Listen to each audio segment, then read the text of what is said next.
Jai Hind to all. My name is Dhanshri Pariha, Assistant Professor, Department of Computer Science and Engineering, Ajay Kumar Garg, Engineering College.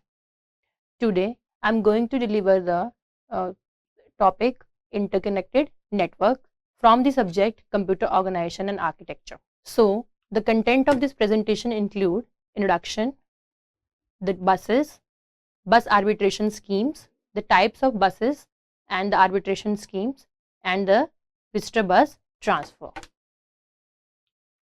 So let us start with the introduction. So what is computer organization and what is computer architecture? Computer organization is the way the hardware components are connected to a computer system, whereas computer architecture is structure and the behavior of various functional units in a computer system and their interconnections.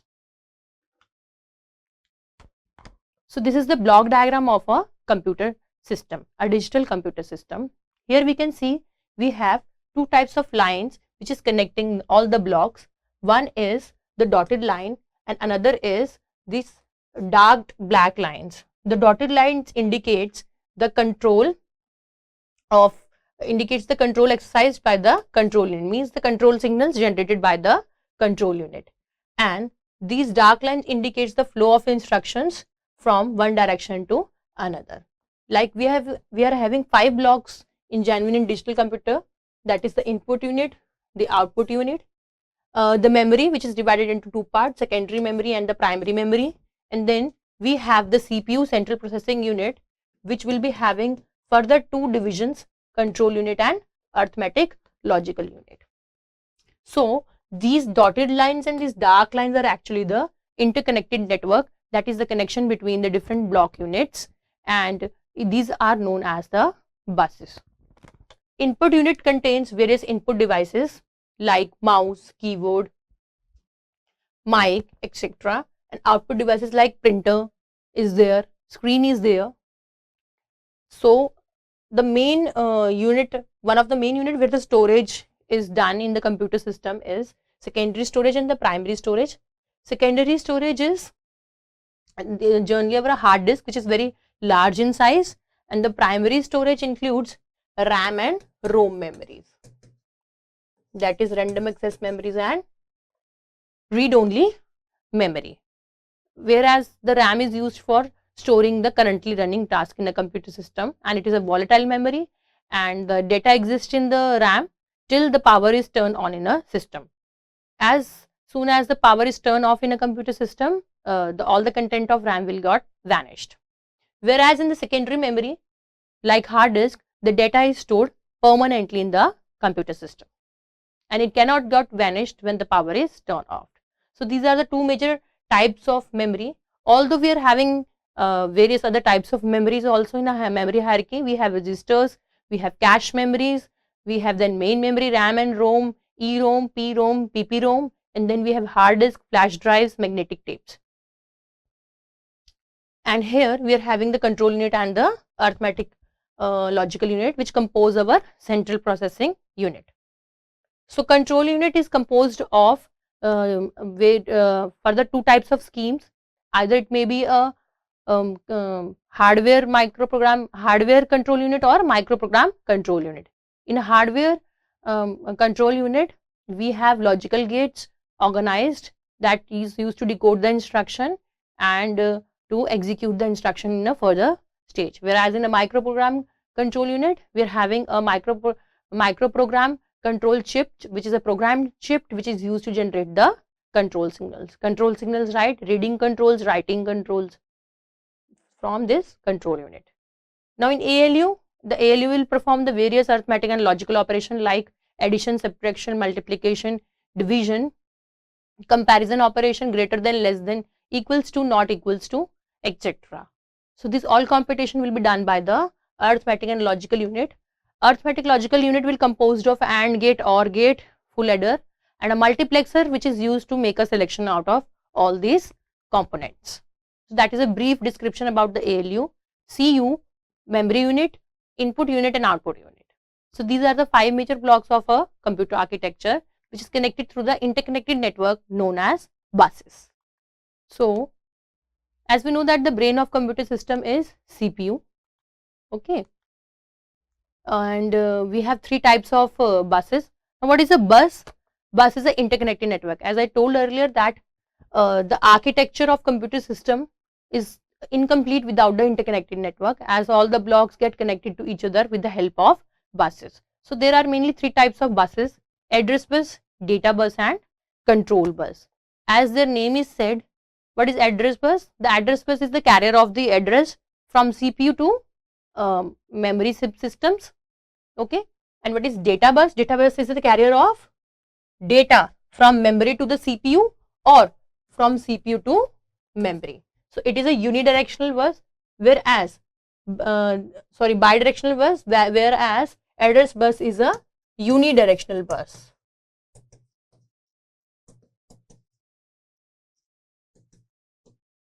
So it will carry the addresses of content from the CPU to the memory, as only the CPU will be capable of issuing the addresses.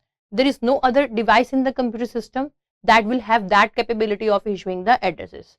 So the initialization of address is done by the CPU only. Talking about the address bus, we are having the addresses in the power of 2, like it can be like this: 2 raised power 3, 2 raised power 4, 2 raised power 2. That will be 4 address lines, 8 address lines, 16 address lines, like this in the power of 2. Then we have a data bus. Data bus is a carrier of the data from CPU to the memory or memory to the CPU, and it is a bidirectional bus. Bidirectional means the data can process or can move from one direction to another direction. In both the direction, the data can be moved. Exchange of information between the CPU and the memory subsystem. Whereas we have third bus, which is known as control bus. In a control bus, the control signals are generated. These control signals are generated by the CPU as well as by the memory devices. And it is also a bidirectional bus which can move in both the directions. So whenever a input output device want to communicate with the memory or to access the information from the memory, how that communication will be possible? First, that input output device issue a request to CPU. For issuing the request, it will generate some bus grant signals to the CPU, and the CPU in revert will place a address on the address bus. Okay, and that address will be then sent to the memory unit for searching of content, which content is have to be being sent to the input output device, either your keyboard or printer. And when that address will be reached here in the memory subsystem, then then the content of that address will be placed on the data bus, and the data will be moved from this bus. It can be moved to the CPU and can be moved to the connected input output devices via data bus. Along with that, which kind of operation is to be performed? Either reading operation, writing operation, or only so that control signals will be generated by the control bus. These signals are issued by the CPU. Okay, and then the device will come to know whether the reading operation is to be performed on the memory or the input output device. So there is a code for that. That code will be flowing in a control bus. So address bus, I told earlier, will be of 8 line, 16 line, 32 lines, parallel single lines in the power of 2s.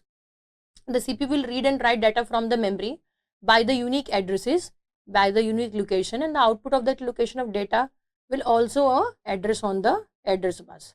Whenever the data is being shared from the memory to the input output devices, then data after execution need the storage again, and for storage again we have to issue an address and we have to place the data on the data bus and address on the address bus, and then the data will be stored in the this memory unit. As I told earlier, when the CPU fetches the data from the memory, it first outputs the address, and then after outputting the address, the data will be placed on the data bus, and the CPU will read the data from the data bus and execute it accordingly. And in control bus, we are having these control signals, reading signals, writing signal, bus grant signal, bus request signal, these all signals belongs to our control signals and will be placed on a control bus. So this is a brief description about the types of buses in the computer system, that is the interconnected network, address bus, data bus and control bus. Now next we move to the topic bus arbitration scheme. Now what is bus arbitration scheme? It is a procedure by which the active bus master accesses the buses and relinquish the control of it and then transfer it to a different bus seeking processors or devices. A bus master is a controller that can access the bus for a given instance. That means the bus arbitration is a scheme in which we have a one master, which is known as a bus master, whose task is to obtain the control of all the buses and give the control of that buses to the devices which are requesting for the control of buses. For example, if there is an input output device and it is requesting for a bus to be accessed, either address bus, data bus or control bus, first that device have to create a request. That request is being sent to CPU for getting the control of the buses. If the CPU will give the control of the buses, then that device will take the control of those buses and make the use of them. After that, when the device will completed its execution with those 3 buses or the usage with these 3 buses, it have to give back the control of these buses to the CPU so that these buses get free for further use by the other devices. And there is a scheme for doing this process which is known as the bus arbitration scheme. How these requests are generated and how the control are shifted from CPU to input output devices or input output devices to CPU again. So these schemes is known as bus arbitration scheme. So this scheme is of 2 types. One is the centralized approach and one is the distributed approach. In a centralized approach, there is a single bus master that will make the control of all the buses and the all other devices will share the buses accordingly on the permission or by the we can say by the command of that bus arbitrator, means the bus master. But in distributed scheme, there is no single bus master. The devices among themselves will decide which device is going to be the master for that particular execution, and anyone device can become a master in the procedure. So that is a distributed scheme. The centralized approach includes, the first one is the daisy chaining centralized approach. In this approach, as we see in the diagram, we have a single bus arbitrator, that is a master, and we are having the m number of devices connected in the network in a sequence. Here we have 3 signals. One is the BGT, that is the bus grant signal.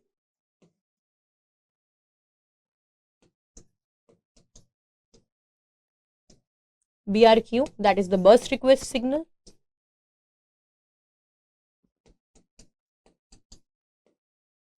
And third one is acknowledgement signal.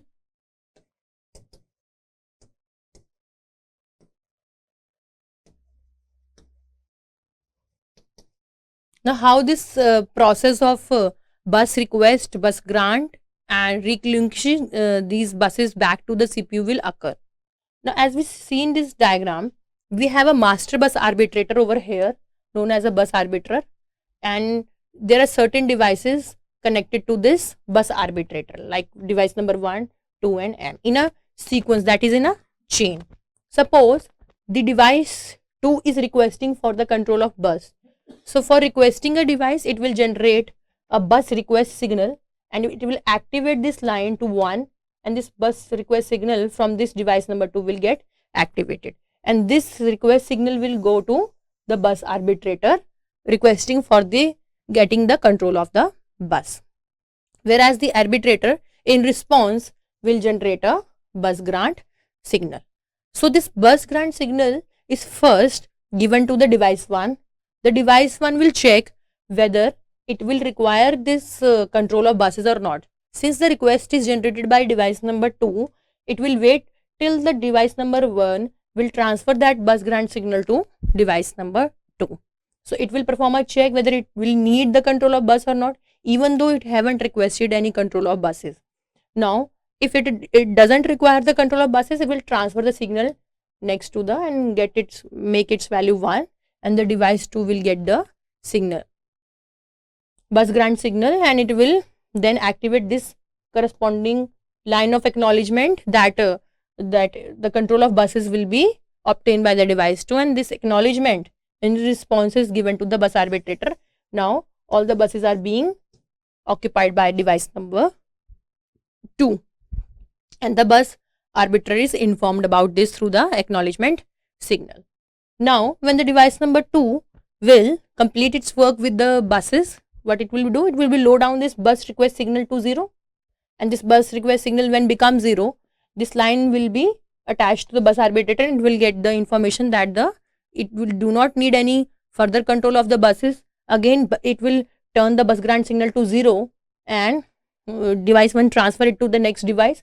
Again BGT will become 0 and device 2 will get a 0 signal, means the buses are now freed from device number 2, and in its response it will generate this acknowledgement to 0, means there is no control of buses by the device number 2 to the arbitrator. So when the arbitrator is giving any signal to the device number 2, an acknowledgement will be issued by the device number 2 informing the arbitrator whether it will be having the control of buses or not by turning it to 0 or 1. Now the problem with this scheme is that even though the device 2 is requesting for devices, the device number 1 is in an idle state, it is not requesting any buses, but the bus grant signal have to be go through the device number 1 and the device number have to perform the check for that, even though it is not requesting anything. So in this process a delay overhead will be attached, means there will be delay in the execution of the process, means getting the control of the buses. Why delay overhead? Because whenever the number of devices increasing in this chain, that delay overhead will increasing. As if the last device is requesting for the buses, that request have to be processed by each and every device which is connected in a chain in a sequence before that particular M device. That is the one problem with this scheme. The second disadvantage of using this scheme is that if one node get fail, suppose the node number 1 will get fail, what will happen if it get failed?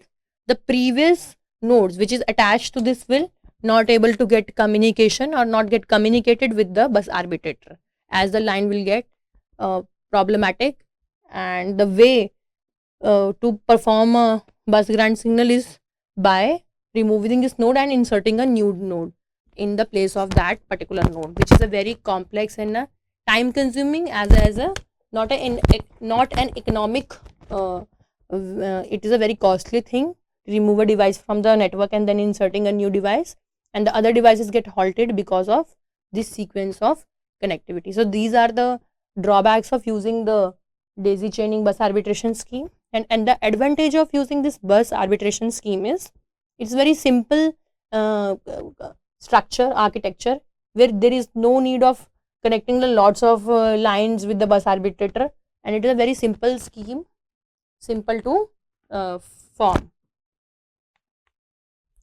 So after daisy chaining, one more polling bus arbitration scheme is invented in order to overcome the drawback of daisy chaining.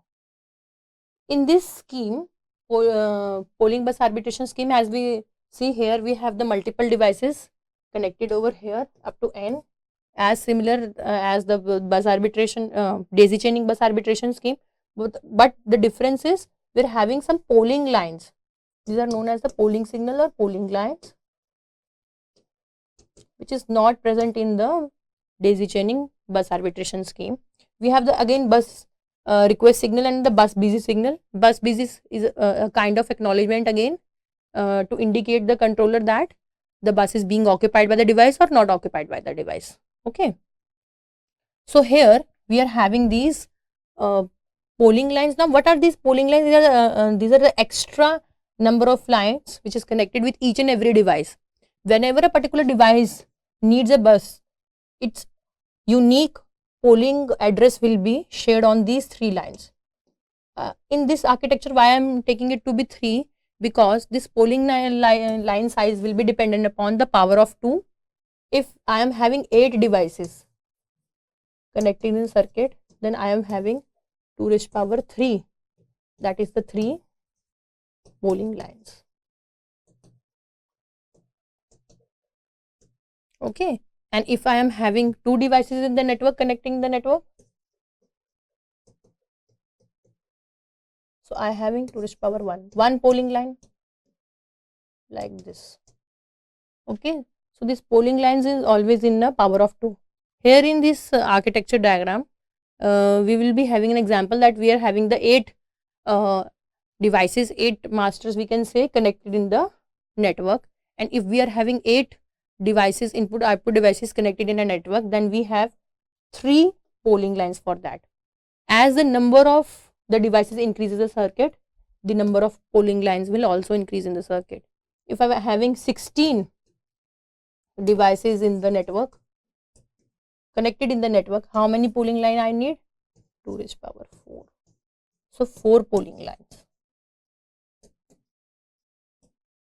And what are these polling lines? Which are having a unique addresses of each and every device, which will identify the device on the network. Suppose the device number 1 is having an address of 001. This will be having address of 010. It will be having address of something 101. Let assume like this. Okay, and the controller will be issuing an address on these lines, like it will be issuing 001. So this unique address belong to master number 1, and the master 1 will get activated in when it will receive it address from these polling lines, and it will generate a bus request that I need a bus, and then the request will be processed by the controller, and the control of buses will be given to master number 1. The profit of using this architecture scheme is that in this scheme each and every node is disconnected from each other. They are not connected in a sequence with each other. So if one node get failure, this master 1 got failed, then what will happen? There is no effect of that node on the other nodes. They will continue their functioning. Only the way is to resolve this issue is to truncate this node from the architecture. All other nodes are working independently of the node number 1. So that is the best point of using this technique. Whereas the complexity in the architecture is the number of polling line increasing as the number of devices in the line will increase. As I told earlier, it will be in the power of 2. If I am having 16 devices, I have 2 raised to power 4 polling lines. Okay, if I am having 8 devices, I am having 3 polling lines, and so on. So that will complex the architecture, and the number of lines also increases.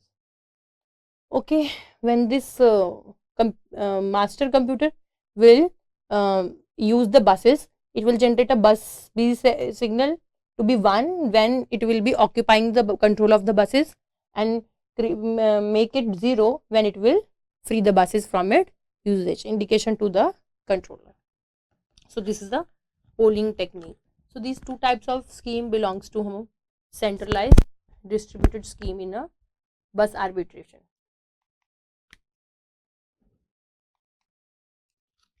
Now next type of scheme for arbitration is distributed scheme. In distributed scheme, as I told earlier, there is no centralized bus master.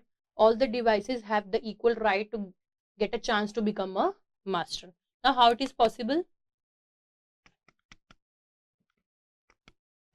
So there is one I can say a 4-bit ID number which will be belong to each and every arbiter.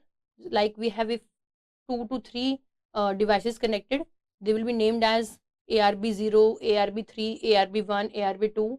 Okay, and they all is having their unique codes, and by using them, whichever one be the master will get the control first and occupy the same system as in the centralized. But the difference is any one of them will become master. The master in the previous schemes are fixed like this controller, but here all the master have the equal chances to become the major master of the scheme. That is a distributed arbitration in which all the devices waiting to use the bus and have the equal responsibility in carrying the arbitration process. Now next topic is register bus transfer. Now what is the bus transfer? The bus structure consists of set of common lines, one for each bit of A register through which the binary information is transferred, one at a time to the other. Now what is the register bus transfer? Whenever two register want to communicate with each other, or they have to communicate with the memory or CPU, the communication will not occur directly. So in between we have the buses which will carry the data, carry the information, and how that will be possible, that will be done with the help of register bus transformation scheme. As we see in this diagram, if the content of register R is need to be transferred to some bus, how these devices are connected, like we have register A, B, C and D, and they all are connected with the common bus.